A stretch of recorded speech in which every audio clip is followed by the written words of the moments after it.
So Hindu పేపర్లో ఉన్న వొకాబులరీతో పాటు అన్ని కాంపిటేటివ్ ఎగ్జామ్స్కి ఉపయోగపడే ఆల్ డిఫరెంట్ మోడల్స్ మీరు చెప్పారు ఇన్ కాంపిటేటివ్ ఎగ్జామ్స్ వాటన్నిటిని ప్రాక్టీస్ చేసి మీరు ఇంప్రూవ్ అయ్యి ఇంగ్లీష్లో సూపర్ స్టార్స్గా మారాలి అంటే మీరు జాయిన్ అవ్వాల్సిన కోర్సు ఇంగ్లీష్ ఇన్ఫినిటీ. ఇది మల్టిపుల్ ఆప్షన్స్లో మీకు లభిస్తుంది. Life time validity option and 3 months 6 months validity options కూడా మనకి కనిపిస్తున్నాయి. సో మీకు నచ్చిన ఆప్షన్ మీరు ఎంచుకొని మీరు ఈ కోర్సులో జాయిన్ అవ్వచ్చు. ఇది మీరు కాంటాక్ట్ చేయాల్సిన నెంబర్.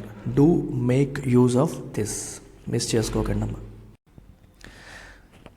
ఇవాళ మనం చూడబోతున్న క్వశ్చన్ CSAT 2022లో వచ్చిన passage. Very interesting and easy passage. To encourage research is one of the functions of a university. Fine. Contemporary universities have encouraged research. Contemporary అంటే ప్రజెంట్ ఉన్న యూనివర్సిటీస్ అన్నీ కూడా రీసెర్చ్ని ఎంకరేజ్ చేస్తున్నాయి. Not only in those areas where research is necessary, research అవసరమైన చోట చేస్తున్నాయి. But on all sorts of entirely unprofitable subjects as well. అంటే ఉపయోగం లేని మనకి అంత లాభం చేకూర్చని సబ్జెక్ట్స్లో కూడా రీసెర్చ్ని ఎంకరేజ్ చేస్తున్నాయి. అంటే అన్నింటిలో కూడా రీసెర్చ్ అనేది జరిగిపోతుంది. Scientific research is probably never completely valueless. Scientific research అనేది ఎప్పుడూ వాల్యూలెస్ అనడానికి లేదు. అంటే ఏ రోజైనా ఏ కొంచెమైనా సరే probably there is some value. ఎప్పుడు కూడా అసలు వాల్యూయే లేదు, ఇది యూజ్లెస్ అనడానికి లేదు. However silly and insignificant it may seam.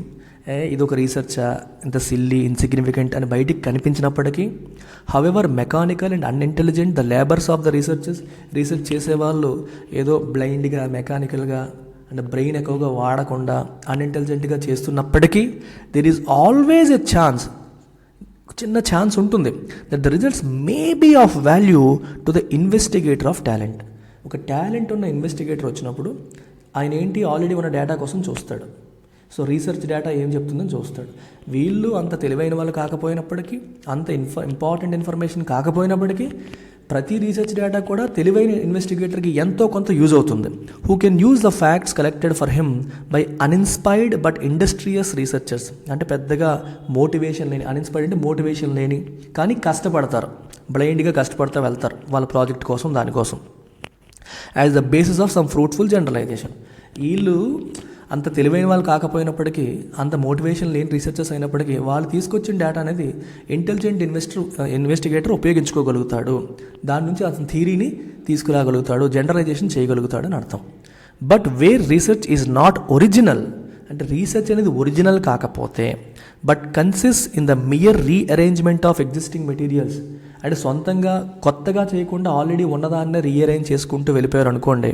Wear its object is not scientific but literary or historical. అంటే సైంటిఫిక్ రీసెర్చ్ కాదు కానీ ఆల్రెడీ ఉన్నది హిస్టారికల్ డేటా అంతా తీసి గ్యాదర్ చేసేయడం, లిటరేచర్లో ఉన్నదంతా తీసి గ్యాదర్ చేసేయడం అయితే then there is a risk of the whole business becoming merely futile.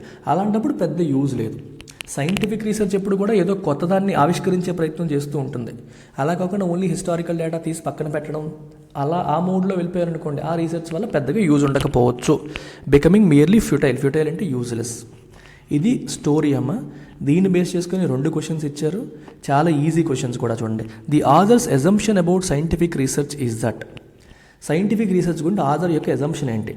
It is never very valuable, it is some times very valuable, it is never without some value, it is always very valuable. 4 options ఇచ్చారు. So మీరు ఒక్కసారి మళ్ళీ passage చూడాలి, ఎందుకంటే ప్యాసేజ్లో ఉన్నదాన్ని బట్టే ఈ క్వశ్చన్కి మనం ఆన్సర్ చేయగలుగుతాం. సో ప్యాసేజ్లో ఏం చెప్పారో ఒకసారి గమనించండి, మరొక్కసారి చూద్దాం. ఇక్కడ మీరు గమనిస్తే ఇక్కడ రాశారు చూసారా, scientific research is probably never completely valueless. అంటే అర్థం ఏంటి? నెవర్ కంప్లీట్లీ వాల్యూలెస్ అంటే అర్థం ఏంటి? ఇది చూడండి. It is never without some value. Without some value అన్నా, కంప్లీట్లీ వాల్యూలెస్ అన్న అర్థం ఒకటే కదా. ఇక్కడ నెవర్ ఉంది, ఇక్కడ నెవర్ ఉంది. ఎస్, అందుకని ఆన్సర్ ఏమవుతుంది? సి. అంటే ఎప్పుడూ ఎంతో కొంత వాల్యూ ఉంటుంది అని అర్థం. ఇక్కడ మిగిలిన ఆప్షన్ చూడండి. It is never very valuable అన్నారు, అంటే ఎప్పుడూ వాల్యుబుల్ కాదు అన్నారు. నో, అలా అనలేదు. It is some times very valuable, అంటే కొన్నిసార్లు మాత్రమే వాల్యుబుల్ అన్నారు. అలా కూడా చెప్పలేదు. It is never without some value, ఎప్పుడు ఏదో కొంత వాల్యూ ఉంటుంది, ప్రతిసారి కూడా ఎంతో కొంత యూజ్ ఉంటుంది అనేది ఇక్కడ కూడా మెన్షన్ చేయడం జరిగింది. ఇక్కడ కూడా అదే ఉంది. అలాగే ఆల్వేస్ వెరీ వాల్యుబుల్ అన్నారా? అనలేదు. ఎంతో కొంత వాల్యూ ఉంటుంది అన్నారు, అంతేగాని చాలా ఎక్కువ వాల్యూ ఉంటుందని చెప్పలేదు. సో డి తప్పు, ఆన్సర్ ఇస్ సి.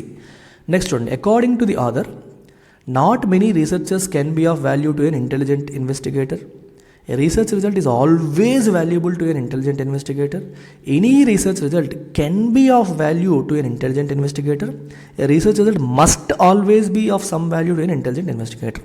ఈ ఇంటెలిజెంట్ ఇన్వెస్టిగేటర్ గురించి మీరు ఒకసారి గమనిస్తే ఏం రాశారు చూడండి ఇక్కడ. However silly and insignificant it may seem, however mechanical and unintelligent the labors of researchers, there is always a chance, గమనించండి, ఆల్వేస్ ఏ ఛాన్స్ అంటే ఎప్పుడూ కొంత అవకాశం ఉంటుంది that the results may be of value to investigator of talent. అంటే intelligent ఇన్వెస్టర్కి results ఉపయోగపడే అవకాశం ఎప్పుడూ ఉంటుంది అన్నారు. ఇక్కడ మీరు గమనిస్తే ఆప్షన్స్ ఒకసారి మీరు గమనిస్తే ఆప్షన్స్లో ఏం రాశారు, మొదటి చూడండి, not many research results can be of value అన్నారు. నో, అలా అనలేదు.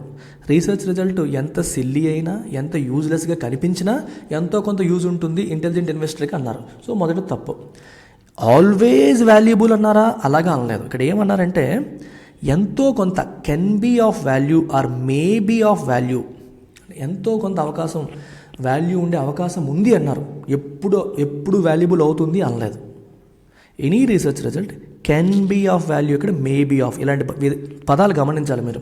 ఇక్కడ ఆల్వేజ్, మస్ట్ ఇలాంటి పదాలు ఉండేటప్పుడు కేర్ఫుల్గా ఉండాలి. అంటే అన్ని సందర్భాల్లోనూ ఉపయోగపడుతుందని చెప్పట్లా, కొన్ని సందర్భాల్లో అప్పుడప్పుడు ఎంతో కొంత యూజ్ అవుతుంది అది చెప్పారు. So answer is C. ఇక్కడ must always be of some value, research result ఎప్పుడు ఉపయోగపడాలి, ఎప్పుడు కొంత వాల్యూ ఉండాలి, అసలు ఈ డైరెక్షన్లో డిస్కషన్ జరగలేదు. ఉపయోగపడుతుందా పడదా చెప్పారు కానీ పడాలి పడకూడదు అని ఇక్కడ కమిట్మెంట్స్ స్టేట్మెంట్స్ ఇవ్వలేదన్నమాట. Is it difficult? Definitely not. ఇప్పుడు నేను మీకు ఎక్స్ప్లెయిన్ చేస్తూ చెప్పడానికి 5 నిమిషాల పైన పట్టింది, 2 క్వశ్చన్స్ సాల్వ్ చేసేసాం. అదే మీరు సొంతంగా సాల్వ్ చేశారనుకోండి, హార్డ్లీ 1 minute 2 క్వశ్చన్స్ వచ్చేస్తాయి. 1 to 2 minutesలో మీకు టూ క్వశ్చన్స్ వస్తాయి. They are of immense value.